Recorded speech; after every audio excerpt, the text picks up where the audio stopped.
Flying in the Bay of Biscay was a little different to flying out in the Atlantic because if you had the inside leg of the Bay of Biscay along the French shore, that was all German. The Germans controlled that, and they had some of their training units for Junkers 88s and things of that nature. And that's the reason we sent us as fortresses, flying fortresses, with .5 guns to go along that strip, because we could defend ourselves a little bit better, I guess. But anyway, we fortunately didn't have anything happen all during the time we were there. We did our sweeps, but we didn't have any action, so that's the way it goes. I always remember the day before they had D-Day, we were on patrol and we escorted, I think there was 100 or more of these landing craft that they used for the invasion. There are hundreds of the doggone things, and that must be quite a sight. Yeah, it is. Yeah. So all those missiles. that's we knew something was happening at that particular time when we saw that. The acoustic torpedo was designed so that if a ship's engines and the propeller went over a certain speed, it created such a vibration and noise that it attracted the torpedo. Okay. So that's where the acoustic part came in. And we indeed, we were above, and we were watching this. It was HMS Tweed, as a matter of fact, doing its circuits around. And they had a submarine down there, but I guess they must have speeded up a little too fast, because all of a sudden, a boom, it blew the back end off the ship, and it went down in 5 minutes. It went down so fast, it was amazing. I just got a picture of the nose going down. But that was sad to see. And when you're up at 2,000 or 3,000 feet, I don't know if they've been down to the tower in Toronto or not, but if you get up there and you look down at cars, things look about that big, you know? Well, that's the way ships looked. You know, the big ship, when you're up there, they only look gay big.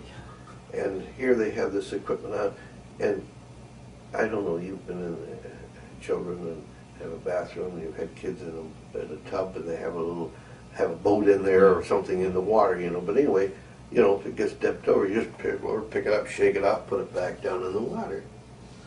Well, that's the way you felt. You wished you could do that. You couldn't. You know, here you're up there seeing this going on, and your hands were tied. You couldn't do it. To see these things, and to see men go over the side of a ship and things like that, it's unusual.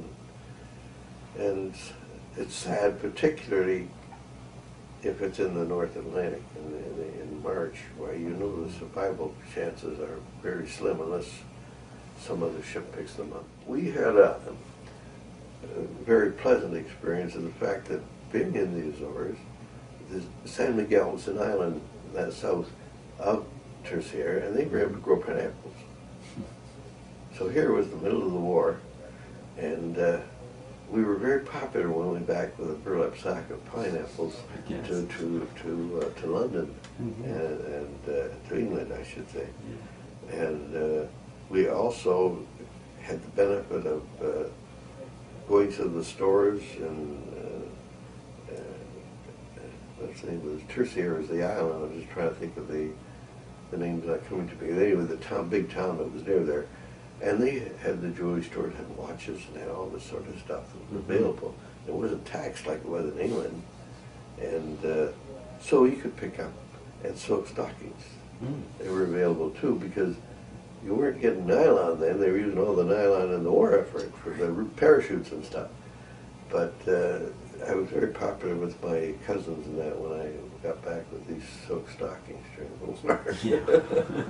So what was legal like, you know, having a few drinks with a bunch of other fellows?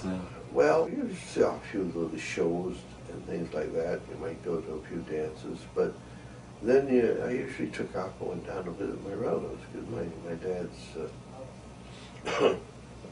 sisters were in England. Mind you, a lot of the guys already got wound up, and they had a wild time in London when they went down there, because they had nobody else to go and see, so they just save up their money while they were in the station, and they would blow it, because when you're out in Pembecula, and there was really nothing there. It wasn't like being on Bomber Command, where you're near a village or things where there's pubs, the rest of it to get. It was very, very austere, very plain. Riding on the train, the Southern Railway, and going down towards Dover, and my cousins were at a place called Belvedere. But anyway, and they'd have these the V1s that the Germans sent over, which were little flying things, which didn't have a pilot in them. They were just a big flying bomb. And they would, when the motor stopped, they came down. So you could be on the train going this way and you see these V1s coming along, and you'd say, okay, when's it going to be? It's almost like a little lottery. You should play the chance of the percentages. And also, what was really worse was later on to be in London when they had the V2s, which was a rocket. You shouldn't hear those. All you heard was an explosion. And they used to come out and they used to shoot them up and then they'd come down. And the V2s, they had the effect that they would hit the ground and then they would shatter laterally out. You know, ruin, destroy buildings and glass and everything like that. But a V2 was like a rocket, and it went down like that, and it made a big hole and smashed everything there within it. But the result was a lot different to what you got from the other. And we used to get, when we went on a trip, a basket, of course, to have something to eat. And in there was barley sugars and candies, as well as sandwiches and something to drink and so on. Because you flew for, we were flying usually a minimum of 12 hours. And so that's quite a long stretch. And people now, they take trips on aircraft and that, and they say, oh gee, you got 18 trips, 14 hours. My gosh, it's a piece of cake today to fly compared to that. But anyway, I didn't eat a whole lot of candies and that. I used something to save it. And then this guy he was taking them home to his kids when he went on leave. And so it was difficult when he, let's see, I think it was down at Bay of Biscay, yeah, he was lost with his crew. And you have to sort of pack up his stuff for him, and you had all these candies, and you got to send them to his kids.